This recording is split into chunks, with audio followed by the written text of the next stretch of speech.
bom que você voltou! E se você está aqui pela primeira vez, vai lá, tem algum lugar aqui na página que mostra a primeira aula. E na primeira aula, o que eu falei? Eu contei um pouco de quem eu sou, e eu não vou repetir tudo isso agora, porque não interessa, e falei dos 3 pilares para você ter um sucesso definitivo, permanente com teu cliente. Só para lembrar, aqueles que já assistiram, quem não assistiu vai lá e assiste, porque é importante. O primeiro pilar é isso que você já faz. Ser terapeuta, ser psicólogo ou ser coach. Acompanhar o teu cliente. Estar com ele para ajudá-lo a se transformar, a chegar aonde ele deseja. O segundo pilar é a constelação familiar. Sim, porque ela insere o cliente dentro de um contexto. E esse contexto não é só da família, é um contexto familiar, se esse for o caso, é um contexto organizacional, é um contexto de direito, né? É um contexto jurídico e é um contexto ligado à saúde, à doença. A constelação, ela olha para o problema e olha para o entorno do problema. Ela não olha como se aquilo fosse alguma coisa isolada, mas sistêmica. Aonde é que isso está emaranhado? Em que outras situações que isso se repete? Quem mais está envolvido nessa situação? E o terceiro pilar é a neurociência.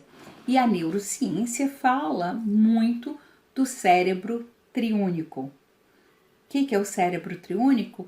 É o cérebro reptiliano, o límbico hipotalâmico, também conhecido como cérebro emocional, ou mamífero, e o neocórtex, que as pessoas pensam que é o único cérebro que a gente tem, porque é aquele que pensa, que raciocina, que cria. Isso é uma exclusividade dos primatas, dos macacos e de nós humanos. E hoje eu vou falar dos 6 pontos básicos para você trazer clareza para o teu atendimento. Uma clareza em primeiro lugar para você saber exatamente o que você está fazendo, o que você quer fazer, aonde você vai levar o teu cliente. E também para levar essa mesma clareza para o cliente, porque isso que vai trazer um resultado imediato. Ele fala, nossa, agora eu entendo, agora eu vejo, agora eu percebo coisas que ele antes não percebia. Você vai levar essa clareza que dá um alívio imediato para o teu cliente. E isso é magnífico, isso é esclarecedor, é transformador. E aí você vai continuar os seus atendimentos com toda essa clareza sua e dele. Não é legal? Então eu vou falar primeiro para você que é constelador apenas para relembrar, mas para quem ainda não é constelador, das 3 leis do amor. E depois eu vou falar, para quem não sabe neurociência, dos 3 cérebros, ok? Então esses são os 6 pontos para que você tenha clareza no que você está fazendo e para dar clareza para o teu cliente da onde é que ele está andando e como ele vai andar por aí, ok? Quais são as leis do amor? Equilíbrio entre dar e receber, hierarquia e pertencimento. Constelador está cansado de falar sobre isso e saber sobre isso, mas você que é terapeuta ou coach e ainda não teve muito contato com a constelação, eu vou resumir de uma forma simples E vou falar de uma forma um pouco diferente para os consteladores também levar algo para casa. A hierarquia diz o seguinte: quem chegou primeiro tem precedência. Quem chegou depois precisa de mais atenção. Existe uma ordem, uma hierarquia de chegada. O primeiro filho, o segundo filho, o terceiro filho, o quarto filho, incluindo aqui os filhos não nascidos. Filho não nascido, Sandra, o que é isso? Os abortos. Sejam eles espontâneos ou provocados, eles têm que ser contados. Porque ser o primeiro filho é muito diferente de ser o segundo. Os papéis são diferentes e o peso é muito grande quando você está ocupando o lugar do teu irmão que não nasceu. Eu mesma passei por isso. Embora eu saiba, sempre soube que minha mãe perdeu uma criança antes de mim e por isso, na minha gravidez, ela ficou desde o 3º mês de gestação na cama até o dia de eu nascer e ela conta isso com detalhes, incontáveis vezes. Eu nunca me considerei a segunda, eu sempre me considerei filha única e não sou. Eu sou a segunda.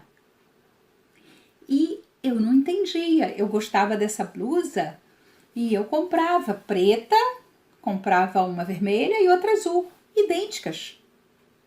Comprava um sapato e comprava um outro, às vezes da mesma cor, porque quando aquele acabar eu uso esse.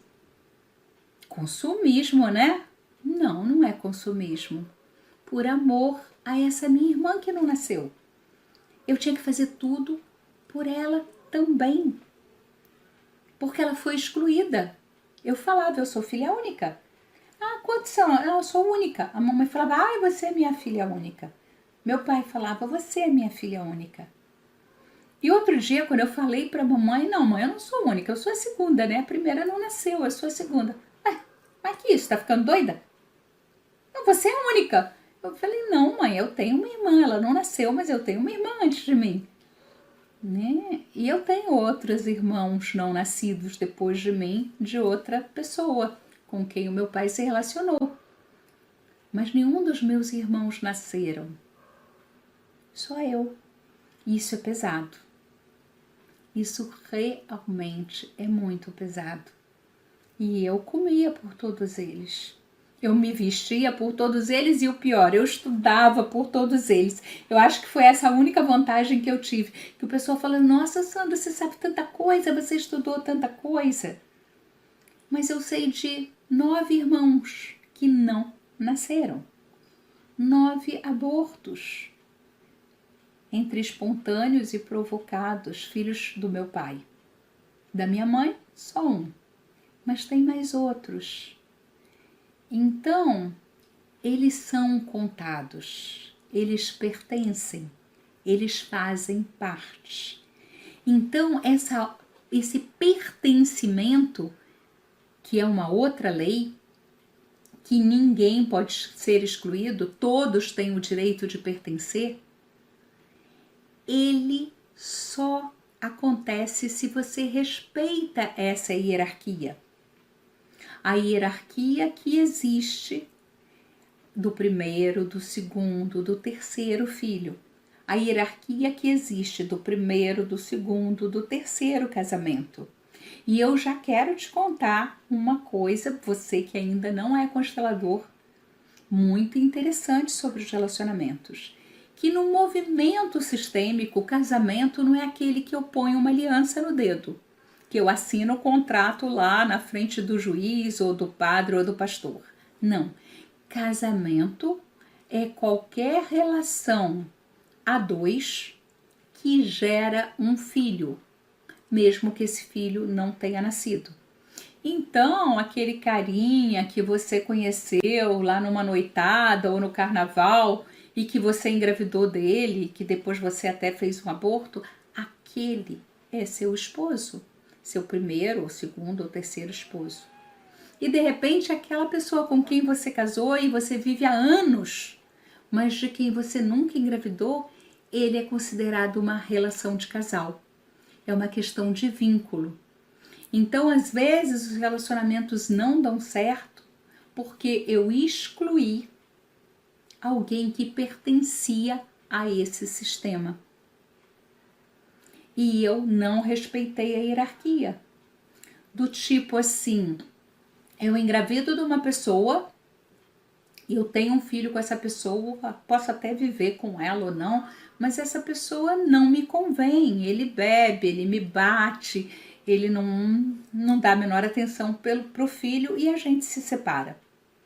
E eu conheço uma pessoa incrível, maravilhosa, e vou morar com ela e me caso com ela e ele assume o meu filho. Isso vai ser problema? Vai ser problema, porque aquele filho, ele é biológica, geneticamente, sistemicamente, pertencente àquele sistema do pai biológico e não deste. E quando eu excluo aquele que é o pai por uma fidelidade invisível, e aí vem várias questões que você vai estudar na constelação, tem um monte de vídeo lá no meu YouTube, tem um monte de livro que fala sobre isso, de como é importante esse pertencimento, porque senão ele vai repetir todos os comportamentos não resolvidos, excluídos, rejeitados e criticados do pai e da família do pai. Esse homem com quem eu casei, que é maravilhoso, ele tem que respeitar o meu primeiro marido. E eu também tenho que respeitar esse marido. Eu não posso falar, aquele traste do seu pai. Eu não posso olhar para a criança e fazer uma alienação parental. Tá ficando igualzinho o pai. Não falei mal, mas olha só o tom que eu usei. Isso é respeitar o pertencimento e a hierarquia. E a terceira lei é a ordem. O que fala da ordem? É um equilíbrio entre o dar e o tomar. Dar e receber. Não, dar e tomar. Essa é a tradução correta do alemão para a nossa língua. Porque se eu te falar assim, nossa, tô com uma sede, você me dá um copo d'água? E aí você me dá um copo d'água e eu seguro aqui. Eu recebi o copo d'água e fico com ele na mão, sem tomar. Vai passar minha sede? Não.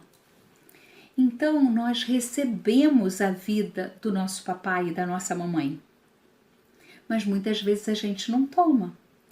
Porque tem etapas na vida, né? Até os 3 anos eu tô ali muito pertinho da mamãe e das mulheres da família. Dos 3 até os 7, eu já tô mais perto do papai e dos homens da família. Dos 7 aos 14, eu já tô no mundo e eu começo a olhar para minha família e falo, nossa, a mãe da Mariazinha se veste melhor do que a minha. O avô da Joaninha tem mais dinheiro do que o meu. O pai do Joãozinho tem um carro melhor do que o carro do papai. O papai devia comprar esse carro, a mamãe não devia fazer aquilo, o vovô não deveria ter feito aquilo. E eu saio julgando todo mundo. Eu saio rejeitando e excluindo, criticando, comparando a minha família com as outras. Aí é que mora o perigo, porque é aqui que eu solidifico as exclusões. E tudo que eu excluo, eu acabo repetindo. Tudo que eu rejeito, eu repito. Porque é onde eu estou colocando foco, né? Então, o que eu tenho que fazer acima dos 14 anos? Cuidar da minha vida e deixar a vida dos meus pais, dos meus avós, dos meus tios com eles, porque pertence a eles e não a mim. Esse é o grande pulo do gato. Você se tornar adulto com 14 anos e mais um dia, para cuidar da sua vida. E também para dar tempo do papai e da mamãe se olharem mais, porque eles olham mais para a criança. Não para mim que tenho 13 anos, mas para aquele que tem 2. E eles olham mais ainda para aquele que tem alguns meses. Percebe a questão da hierarquia? Eu vou crescendo e vou ganhando autonomia e vou ganhando responsabilidade. E você vai encontrar pessoas com 30, 40, 50, 60 anos reclamando que a mamãe não me deu atenção, que o papai não fez não sei o quê.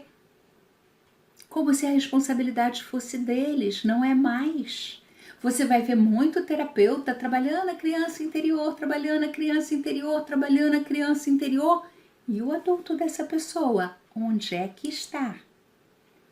Né? Todos aqueles movimentos de dramatização, né? Daquele triângulo dramático de salvador, algoz, vítima. E as pessoas continuam se vitimizando. E continuam sendo algozes do passado e reclamando porque alguém não fez aquilo. Ou continuam tentando salvar os outros para não olharem para suas vidas. Quando você tem clareza disso e mostra isso de uma forma muito clara, muito didática, muito simples para o teu cliente, ele vai falar: nossa, agora eu entendo que eu sou responsável pela minha vida. E ele vai tomar a vida neste momento, ao invés de simplesmente receber e não ter tomado, deixado na mão dos outros, na mão dos pais, na mão do marido, na mão, às vezes, até dos filhos. Ok? Então, o dar e o tomar é esse equilíbrio entre aquilo que eu recebi e aquilo que eu dou. E isso é bem difícil nos relacionamentos a dois. Isso é bem difícil no relacionamento de casal, porque eu tenho que compensar aquilo que eu recebi com algo um pouquinho maior, e aí o outro me dá algo um pouquinho maior e eu dou um pouquinho maior e a relação cresce. Só que existe uma compensação negativa. Quando alguém me magoa, quando alguém me fere, eu tenho que feri-lo de volta. Mas não mais, porque senão aí ele vira vítima e eu deixo de ser inocente. Tem que ter um equilíbrio, porque nós temos igual tamanho. Então eu tenho que feri-lo um pouquinho menos para que isso termine. Mas eu não posso simplesmente falar: não, tá tudo bem. Não, não tá tudo bem. Eu vou ficar com a dor e com a responsabilidade? Não. Eu fico com a dor. Ele fica com a responsabilidade. Leia mais sobre isso para entender bastante essa questão das compensações que a gente faz nesses desequilíbrios entre o dar e o receber. Mais uma vez eu te convido a ir lá para o canal do YouTube e ouvir mais sobre isso, porque eu falo mais sobre isso. Agora nós vamos falar sobre o cérebro triúnico, só para lembrar, né, dos 6 pontos fundamentais. Os 3 primeiros são as 3 leis do amor. Esqueci de te falar, você que não é constelador, sobre o que são essas 3 leis. O Hellinger diz que quando uma dessas leis, do pertencimento, do equilíbrio entre o dar e receber e da hierarquia, é burlada de alguma forma, né? Como eu falei, no caso de eu falar que sou filha única, quando não sou, porque eu tenho irmãos nascidos, ou quando eu perdoo uma ofensa, ou quando eu excluo alguém da minha família, nem falo porque ela era meia maluquinha, morreu internada num sanatório, ou excluo o meu pai e minha mãe porque eu sou criada por outras pessoas e considero que eles que são os meus pais e excluo os biológicos.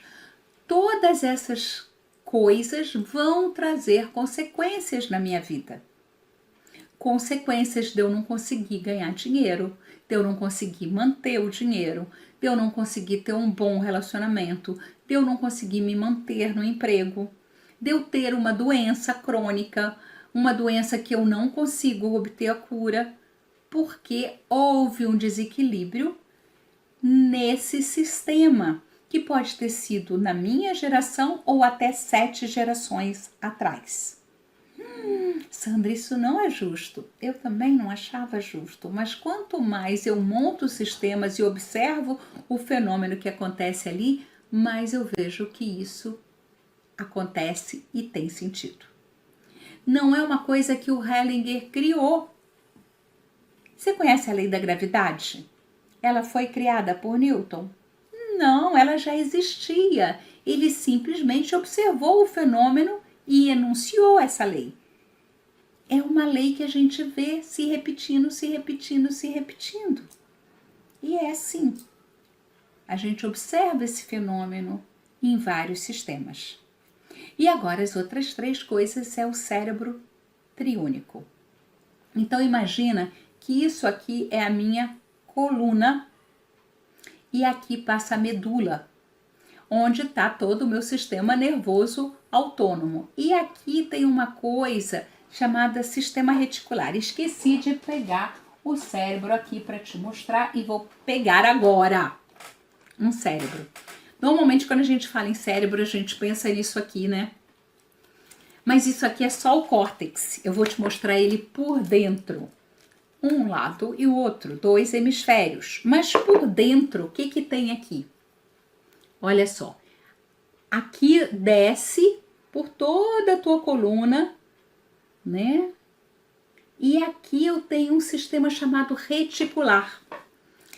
Desse bando de informação, 1 bilhão de informações, 1 bilhão de neurônios que chega ao teu cérebro, ele é filtrado aqui no sistema reticular. Algumas dessas informações vão para o sistema límbico hipotalâmico, que é essa área aqui, ó, tá vendo? Que é o cérebro emocional ou também cérebro mamífero.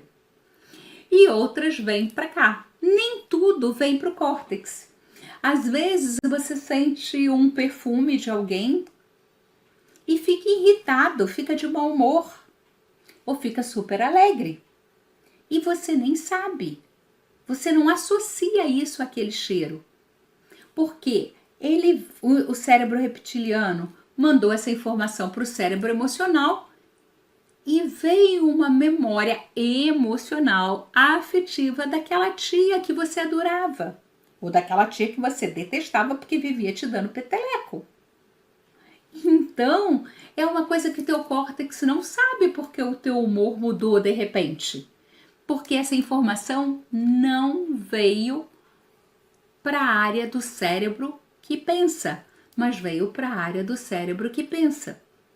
Mas se, por exemplo, você sentir um cheiro estranho de coisa queimada, vê uma fumacinha rolando ali e o pessoal gritando, você vai sair correndo, porque o cérebro reptiliano vai associar isso a um fogo, a um incêndio, a ameaça, a perigo de vida. E você faz isso automaticamente, instintivamente. Não vem nem pro emocional, você não sai correndo porque você tá com medo, nem porque você pensou em nada. É reptiliano, ele é responsável pela tua sobrevivência. Lembra que na outra aula eu falei que você não consegue se afogar? Quem quer se afogar põe alguma coisa pesada no pé para se jogar lá no rio, porque senão ele vai voltar, e ele não vai voltar porque flutuou, não, gente. Ele vai voltar porque o instinto de sobrevivência vai falar, tô me afogando e vou respirar. Entendeu? O cérebro reptiliano não deixa você se matar. Se você só consegue se matar se for uma coisa pensada, elaborada. A pessoa fala, suicídio o cara não pensou. Pensou, cara, pensou muito. Porque se faz sem pensar, o reptiliano vai te proteger, vai proteger a vida. Então, esse é o teu cérebro. E se você entende qual é a função de cada uma dessas áreas e quais são as ações de cada uma delas, você vai olhar para o teu cliente de uma forma muito diferente. E não adianta falar com uma pessoa que está reptiliana, que está reagindo a tudo que você está falando. Você tem ferramentas para levá-la para o cérebro emocional. Você tem ferramentas para levá-la para o cérebro cortical. Você pode modificar isso. Você pode pedir que ela respire e volte para as sensações corporais. Isso tira ela do reptiliano.